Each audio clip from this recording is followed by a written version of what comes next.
warahmatullahi wabarakatuh. Waalaikumsalam warahmatullahi wabarakatuh. Selamat pagi anak-anak. Pagi, Ibu. Bagaimana kabar kalian hari ini? Baik. Alhamdulillah. Nah, sebelum memulai pelajaran hari ini, sebaiknya kita berdoa terlebih dahulu. Bismillahirrahmanirrahim. Amin. Nah, kemarin kalian kan sudah membahas tentang hukum kernel termodinamika kan?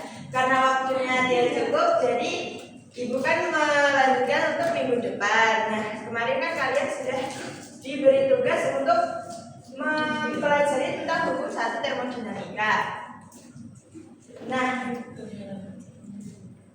siapa di sini yang pernah memompa ban sepeda? Saya. Nah, ketika memompa ban sepeda berkali-kali, itu kan kayak tabung pompanya kan panas. Nah, itu apa sih yang terjadi? Apa sih kaitannya dengan hukum termodinamika? Nah, sebelum itu kita lihat video terlebih dahulu ya.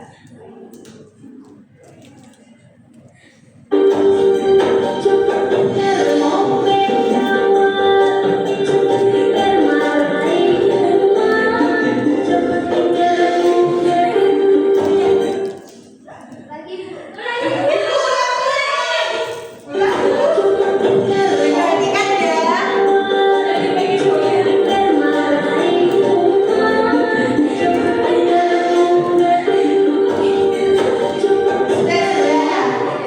Nanti kalian tidak memperhatikan lagi. Nah, dalam video tadi apa sih yang terjadi? Kenapa sih waktu memompa itu tabungnya itu terasa panas karena ada apa? Benar sekali, karena ada gaya gesekan. Nah, tujuan pembelajaran kita hari ini yaitu yang pertama menggunakan konsep hukum 1 termodinamika dan hubungan antara kalor, usaha, dan energi dalam sistem.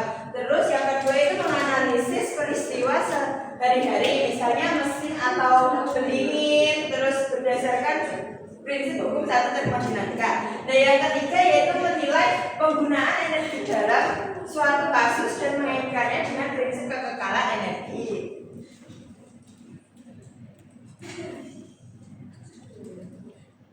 Nah, sebelum kita memasuki materi, kita kuis dulu ya.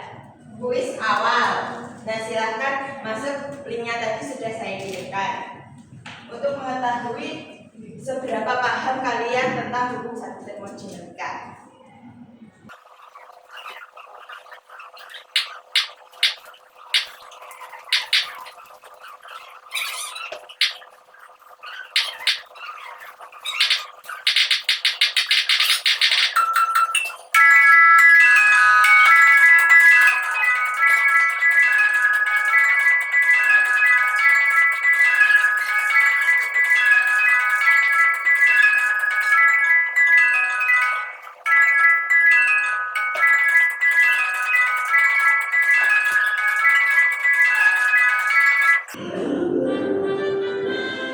Selamat untuk siapa ini Mas Fuad? Ya, itu selamat untuk juara 1, 2, dan 3.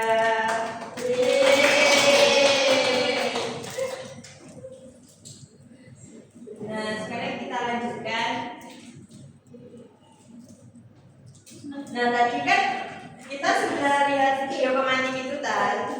Seseorang sedang memompa ban sepeda sepeda. Jadi dalam permasalahan itu sekarang ibu akan membuat menjadi 2 kelompok untuk membahas masalah tadi, permasalahan dalam.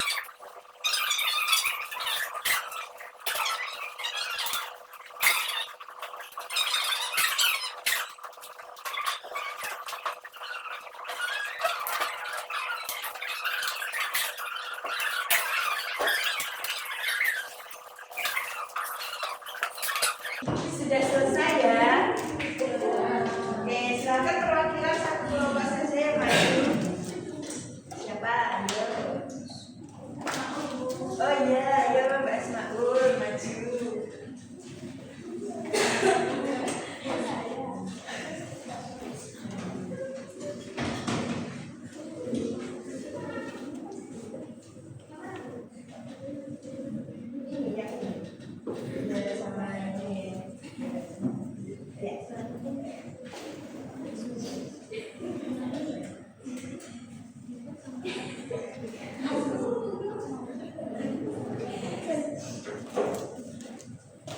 saya akan mempresentasikan hasil riset kelompok kami, yaitu tentang pengujian hukum termodinamika 1. Yang pertama yaitu ada gambar yang menampilkan Andi sedang memompa ban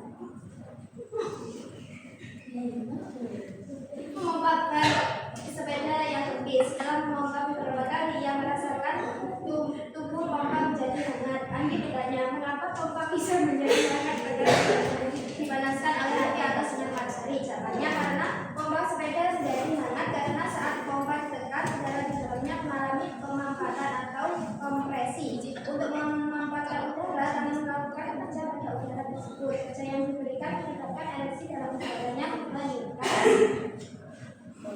Lalu yang kedua yaitu tentang identifikasi masalah. Kami menemukan beberapa masalah. Yang pertama yaitu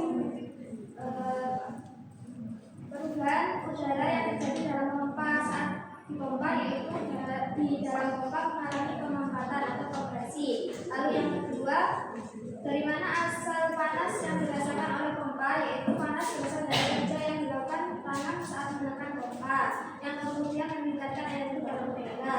Lalu yang ketiga yaitu bagaimana terjadi perpindahan atau perubahan energinya, yaitu ini perubahan energi mekanik menjadi energi dalam udara. Lalu yang selanjutnya tentang analisis dan pemecahan masalah. Di sini ada beberapa soal. Yang pertama yaitu ketika pompa ditekan, apakah udara di dalam pompa mengalami pemampatan atau pembuangan? Udara di dalam pompa mengalami pemampatan. Lalu yang kedua, ketika udara dimampatkan, apakah ada kerja yang dilakukan? Ya, tangan memberikan usaha. Lalu yang ketiga, apa pengaruh kerja tersebut terhadap energi dalam udara? Kerja yang diberikan menyebabkan energi dalam udara meningkat. Terima kasih. Ya, saya tepuk tangan. Iya, silakan.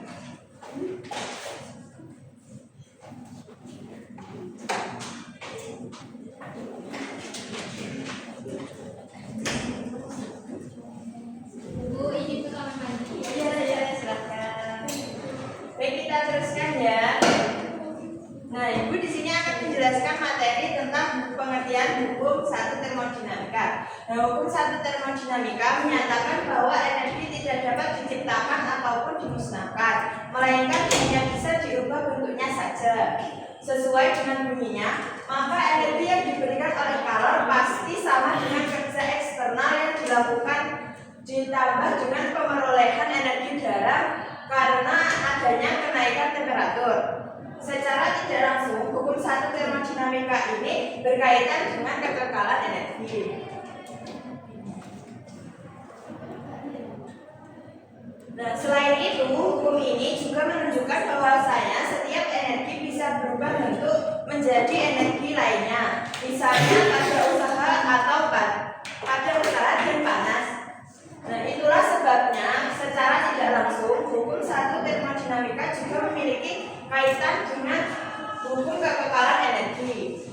Ketika sebuah sistem menerima kalor atau energi akan panas, maka suhu pada sistem tersebut akan bertambah. Begitu pula sebaliknya, apabila energi panas dan sistem diambil, maka suhunya akan berkurang sehingga volumenya juga berkurang. Nah, prinsip tersebut menjadikan kekekalan energi sejalan dengan hukum 1 termodinamika, bahwasanya perubahan volume pada sistem akan mengakibatkan terjadinya usaha.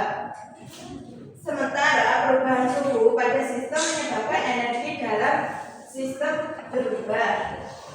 Kalor menjadi salah satu faktor yang menyebabkan terjadinya kedua hal tersebut.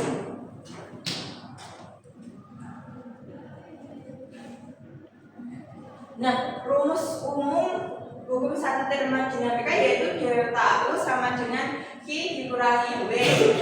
Nah, Q ini apa? Kalor. Nah, kalau W itu delta U ya, perubahan energi. Berdasarkan persamaan ini, terdapat beberapa syarat yang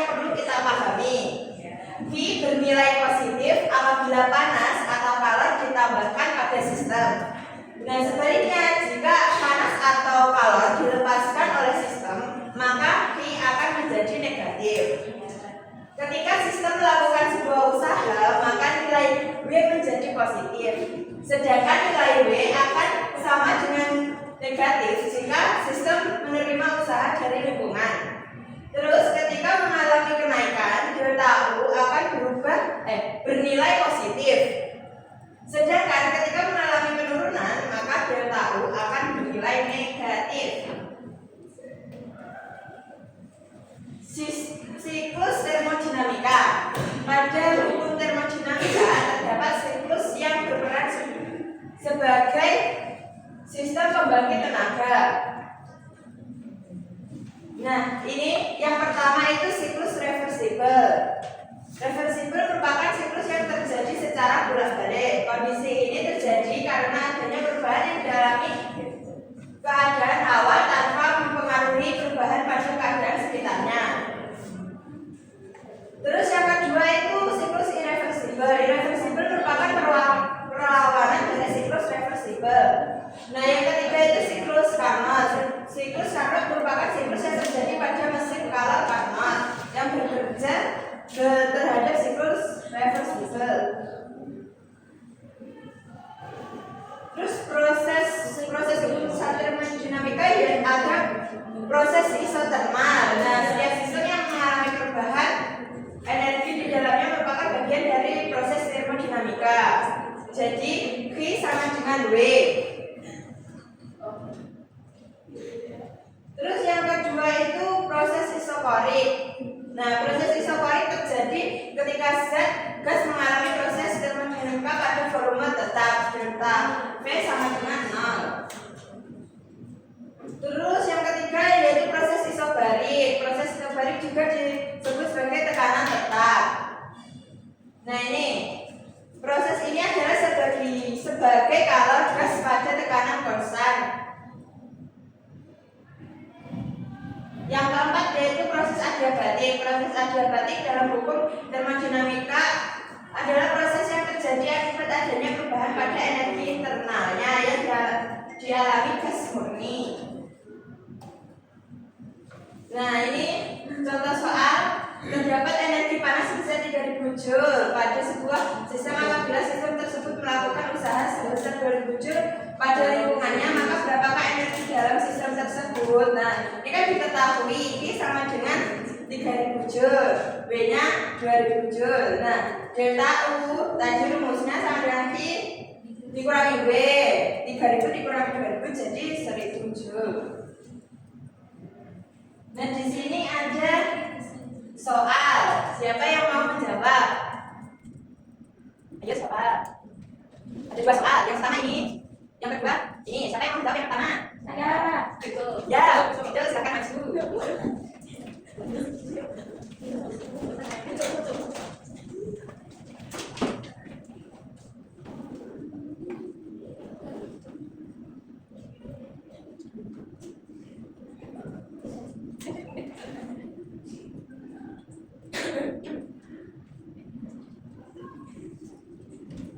Ya, benar.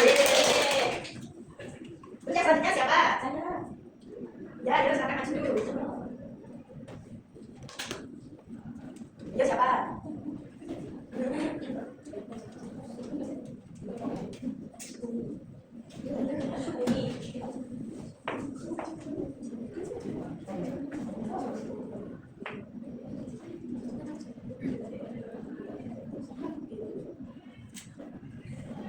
Ya, siapa?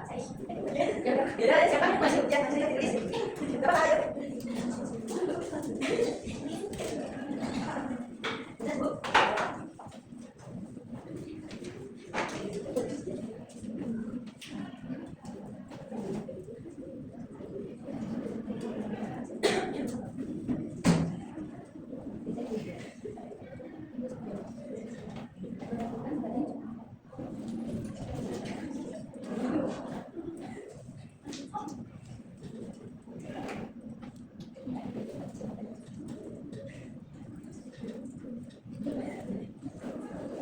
Ya,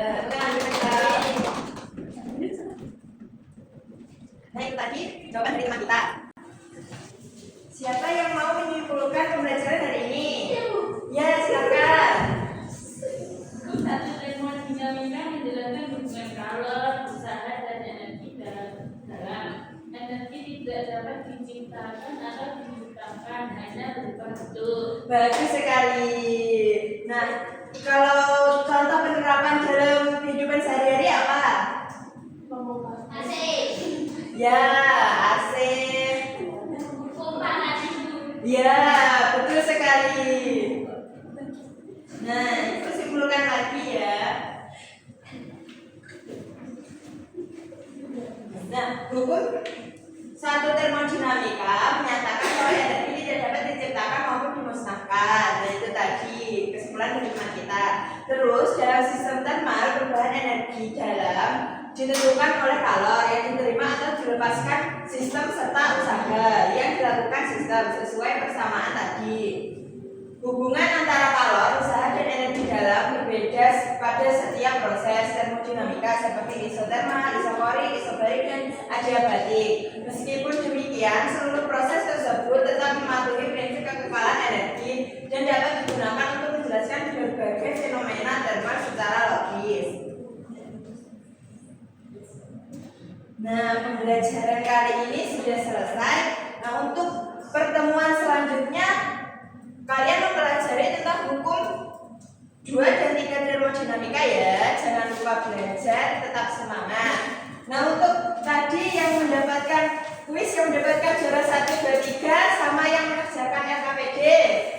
LKPD yang mengerjakan tadi, soal tadi. Ya, silahkan maju. Yo, ya yang merasa tadi.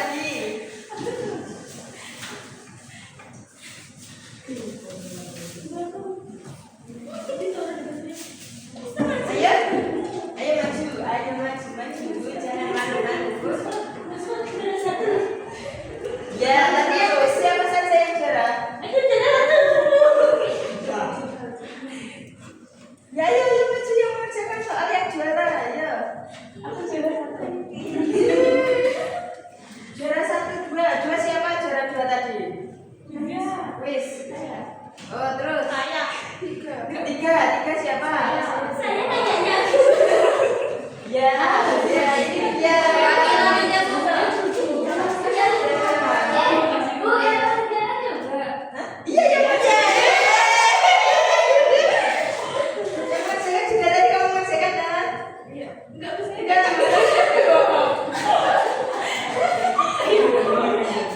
Yang mengerjakan tadi siapa saja? Satu saya kayaknya. Saya kan mengerjakan saya.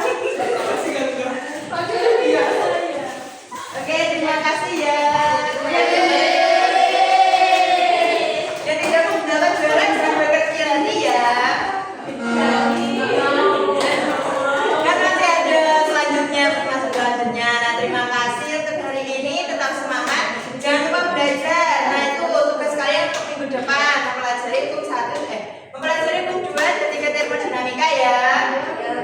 Oke, terima kasih untuk hari ini. Semoga ilmunya bermanfaat. Wassalamualaikum warahmatullahi wabarakatuh.